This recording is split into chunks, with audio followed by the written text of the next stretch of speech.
consequences of hate speech are very real. Today, a man openly fired की भाषा का कुछ परिणाम होता है. In a shocking incident, a man opened fire during an anti-Citizenship Act march. इसी तरह धीरे-धीरे आप लोकतंत्र हारते जा रहे हैं. दिल्ली की सड़कों पर आज जो हिंसक हंगामा हुआ उसके लिए कौन है जिम्मेदार? Hello, I'm Richard Gisbert, and you're at the Listening Post. Among the media stories that we're covering this week, unrest over a new citizenship law in India. Are all those news channels out to inform or incite?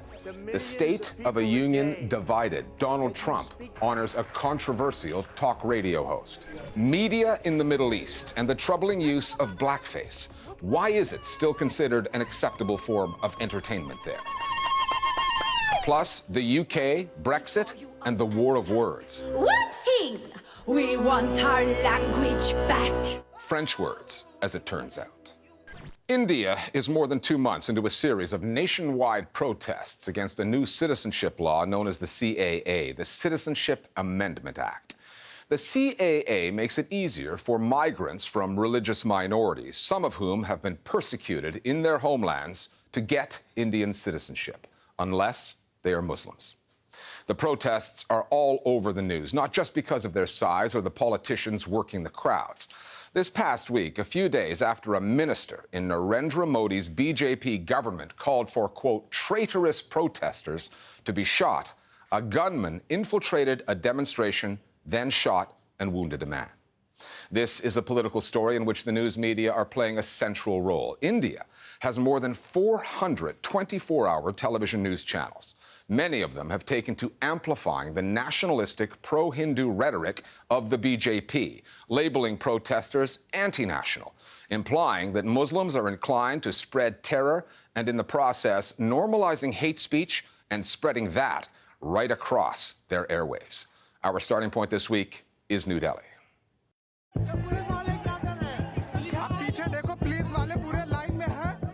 India has many problems.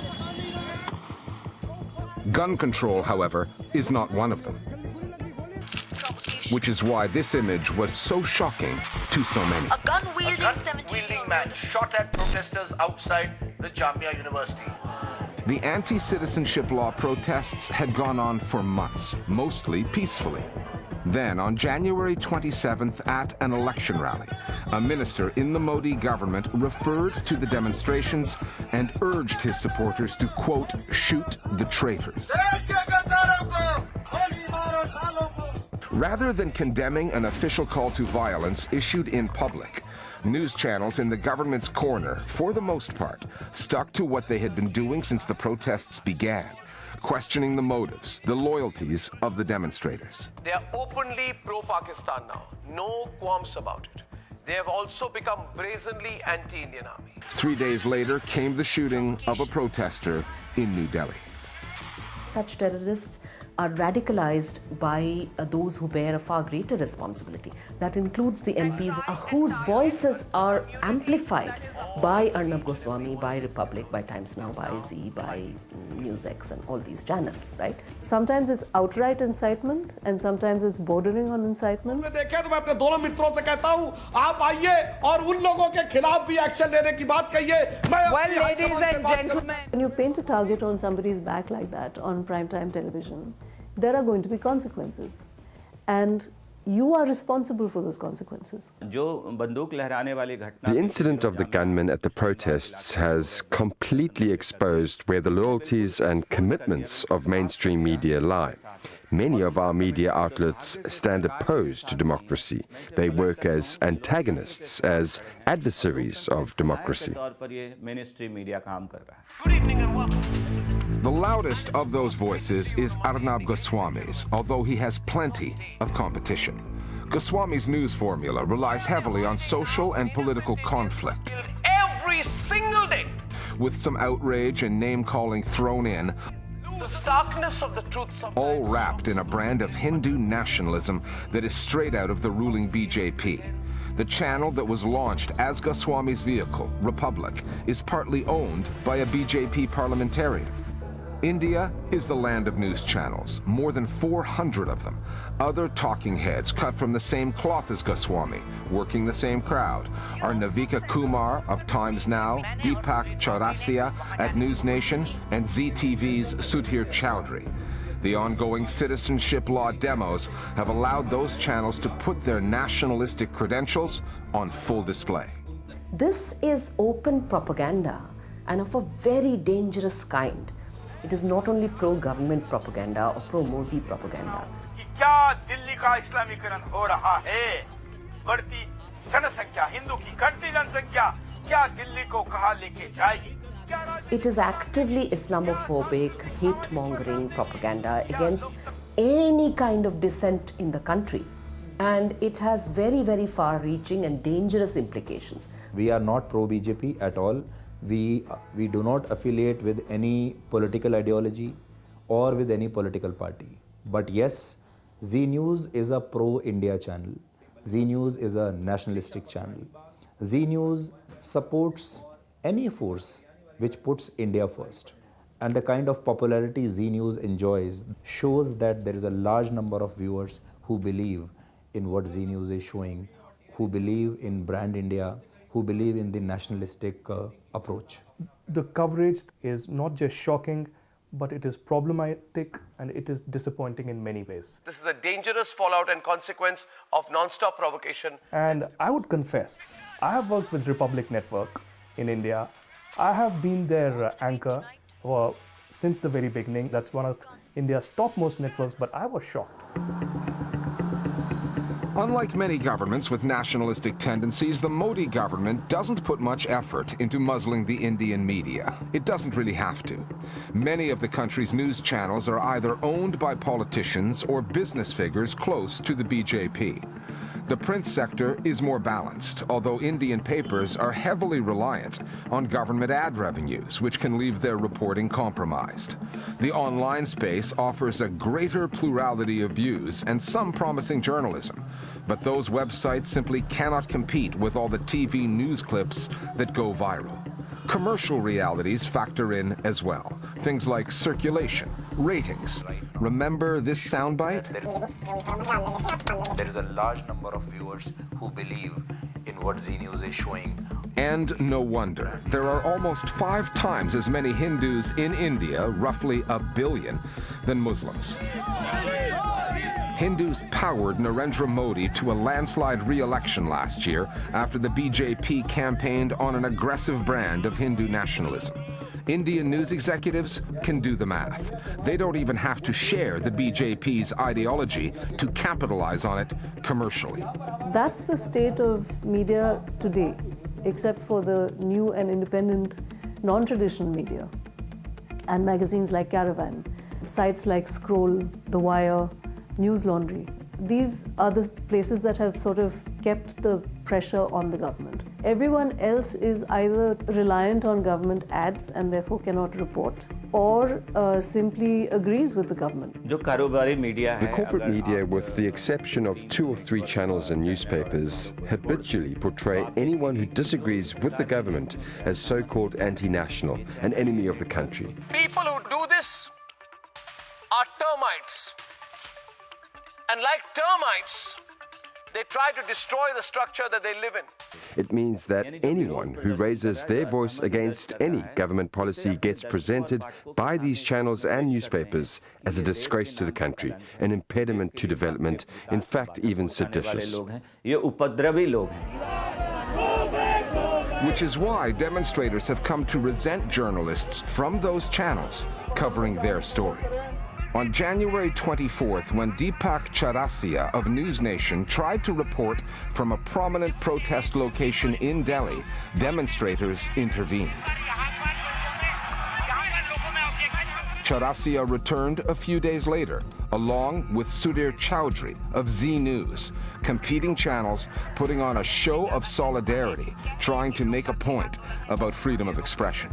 इस लोकतंत्र में अगर किसी की कोई भी विचारधारा है, कैसी भी, वो आपके पक्ष में हो, आपके विपक्ष में हो, वो यहाँ आकर अपनी बात कह सकता है या नहीं कह सकता. The protesters, they always talk about freedom of expression. They portray themselves as the champion of freedom of expression. They complain about intolerance. But when our reporters now are going on the streets, they are being mishandled. They only like that section of media which is supporting them. They are not open enough and tolerant enough to engage with people like us who have a different point of view. Corporate media has a pattern of presenting any critique or attempt to question their reporting as an attack on democracy itself. आप लोकतंत्र की बात कर रहे हैं, आप संविधान की बात कर रहे हैं, हमारा भी अधिकार है कि हम अंदर आ जाएं। However, when their coverage is so unwavering in its support of the powerful and so consistently at odds with the common man, it enrages people. I want to live in a democracy that is stable, disciplined and nationalist. It convinces them that the media is the actual enemy of the nation, that the media is not the hero of democracy, but in fact a villain, possibly as dangerous to our society as any terrorist or militant, and this is why public anger is exploding.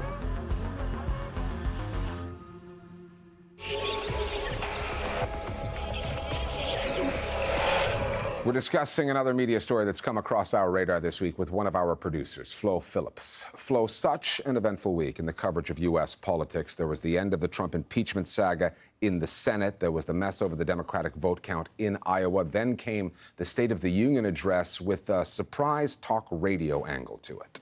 Indeed, Richard. Donald Trump used the occasion to do something unprecedented. He awarded the nation's highest civilian honor, the Presidential Medal of Freedom, to a conservative radio talk show host, Rush Limbaugh.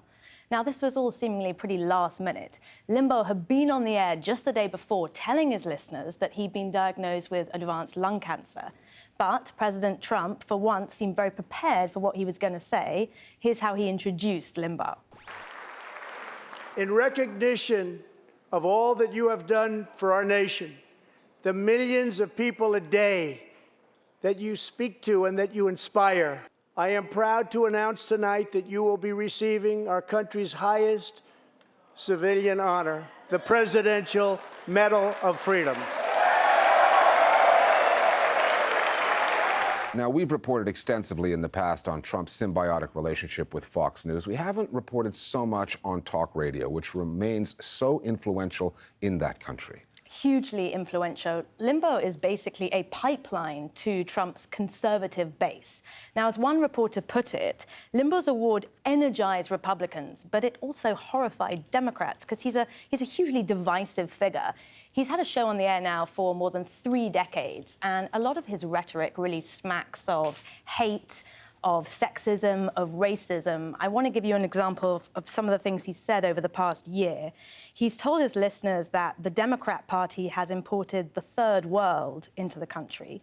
He's compared asylum seekers coming to the US border to the invasion of Normandy, and he's joked that, quote, maybe toilet water is a step up for some migrants. All of which sounds like it comes straight out of Trump's anti-immigration playbook. Exactly. Now, look, Trump is trying to put this impeachment scandal behind him. He's got, 9 months until the election in November, and he's really going to be counting on Limbaugh to really help him shore up that base. Not just Limbaugh, though, because it's uncertain as to how much he'll be on the air. There's also the likes of Glenn Beck. There's also the likes of Sean Hannity, of Mark Levin. So it'll be interesting to see if we have any more medal ceremonies to come. Okay. Thanks, Flo.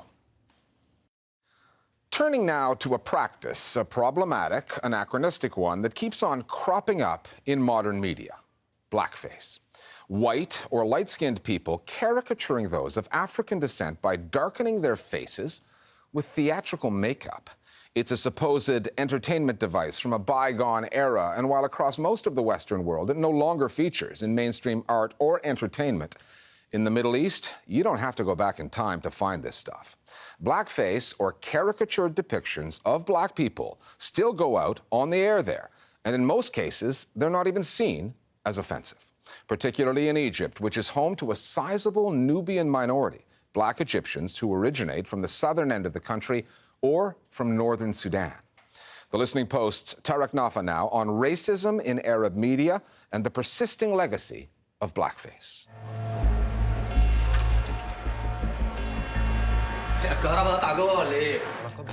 It is crude, أيوة بس هو مش بيعجبه جمالي هو بيحب النيجرز. It is offensive. هو أنا جاي البيت ده المزاجي ولا عشان أحرف فيه عبيد؟ And it's ugly. In the Arab world, racist depictions of black people are rampant. And the use of blackface is rife.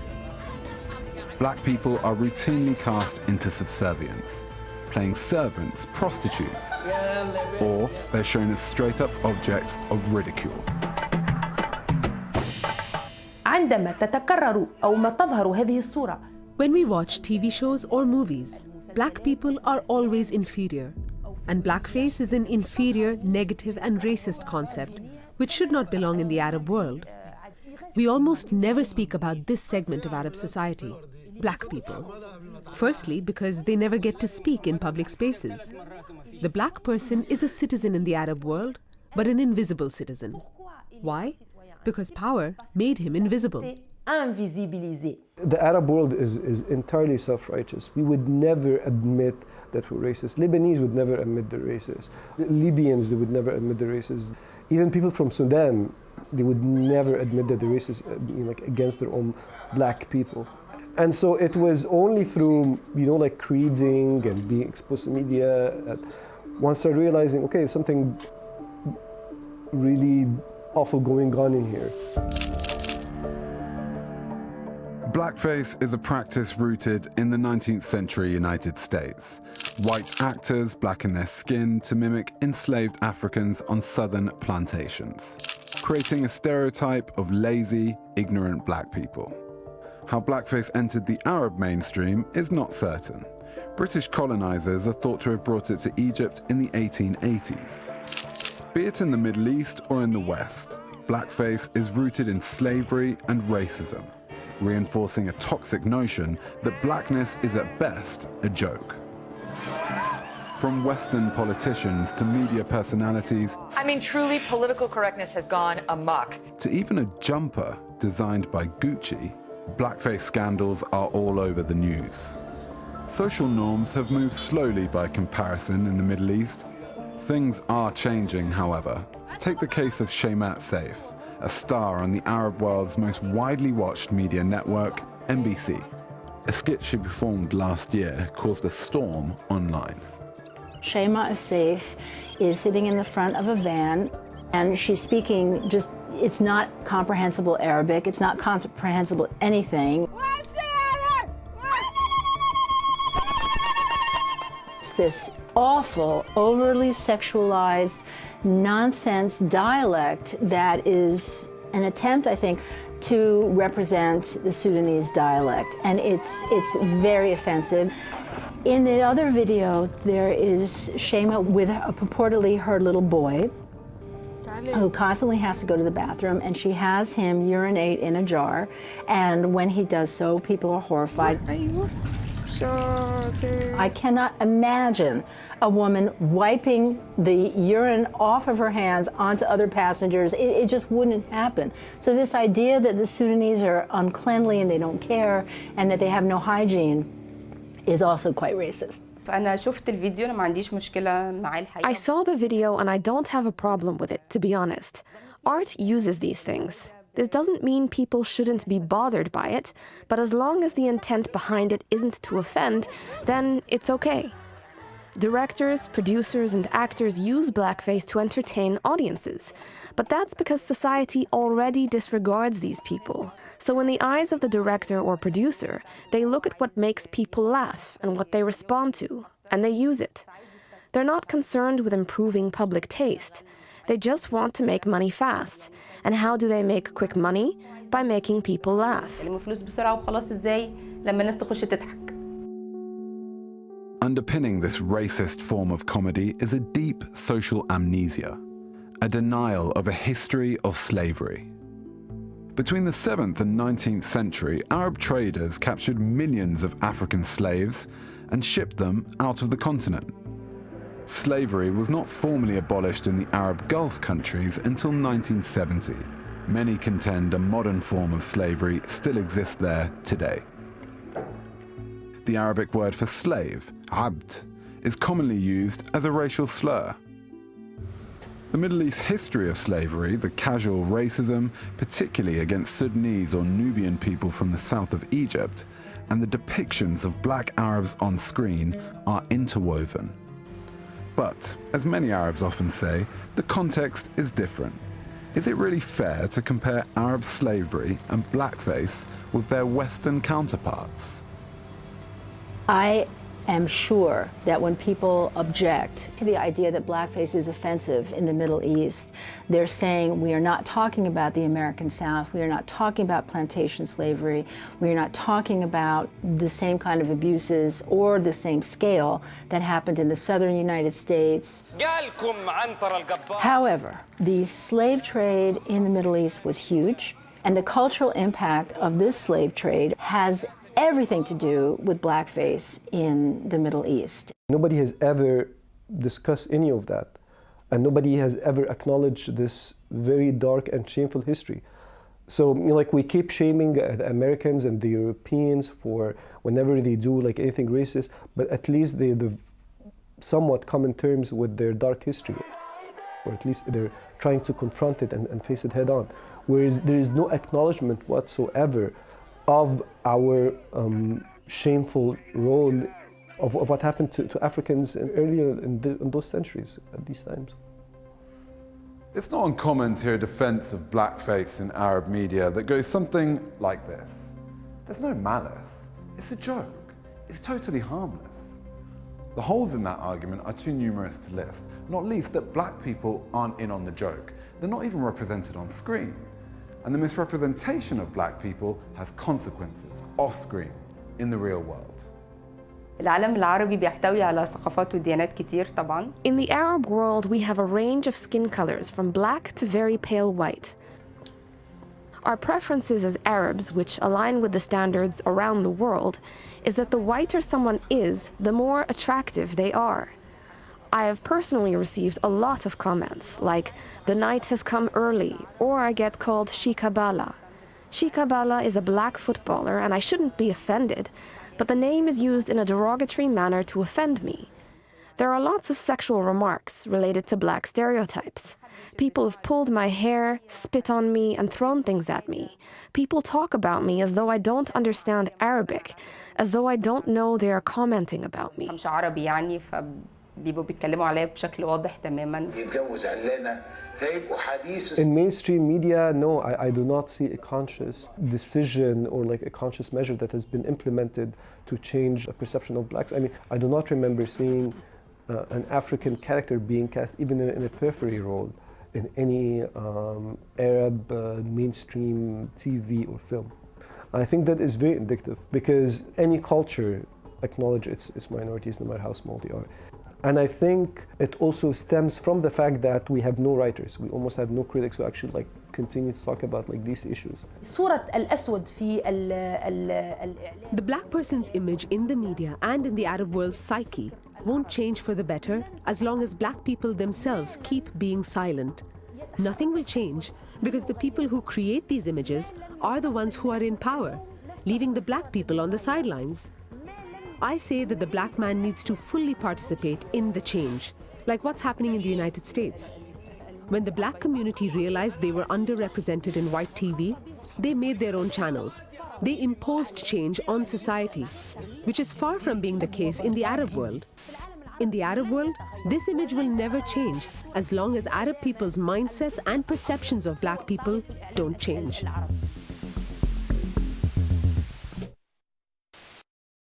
And finally, in June of 2016, the United Kingdom voted to leave the European Union. And last week, 3.5 years, 3 prime ministers, 2 general elections, and thousands of sound bites later, it finally did. It left, just like that. But in their moment of triumph, Brexiteers are showing a distinct lack of gratitude to the EU and its member states. France, for example. And they would be horrified to learn, which is why we're showing the following video, just how many of the words they use every day are actually French imports. Verbal migrants, a real scandal. The French Brexit song makes that very point, just how ingrained Europe is in Great Britain, and that's not going anywhere. The video was funded by Patreon. It's an arts platform, and it was performed by a musical trio, Amanda Palmer, Sarah Louise Young, and Maxim Melton. We'll see you next time here at The Listening Post. No, you can't have joie de vivre without le français. You lose yourself without our cul-de-sac. There is no fizz without champagne. So you can gladly keep your ring. We're taking all our French words back. No, you cannot drive a car without a chauffeur. There's no déjà vu without déjà vu. What's sex without its lingerie? Piers Morgan without his toupee. We really feel miserable for you. Oh, England, you're such a fool. Did they teach you nothing at school? With politics, you've been risque. For Brexit is just an entree. Yes, England, this is the start of picking allies à la carte. Soon the whole world will turn on you. It isn't nice, but it is true. 'Cause you cannot rendezvous without le français. Oh, so many things that you will sorely miss. Like etiquette and ambulance. Without us, you don't stand a chance. You'll die without a life-saving French kiss. Key change! No, you can't have mariage without fiancé.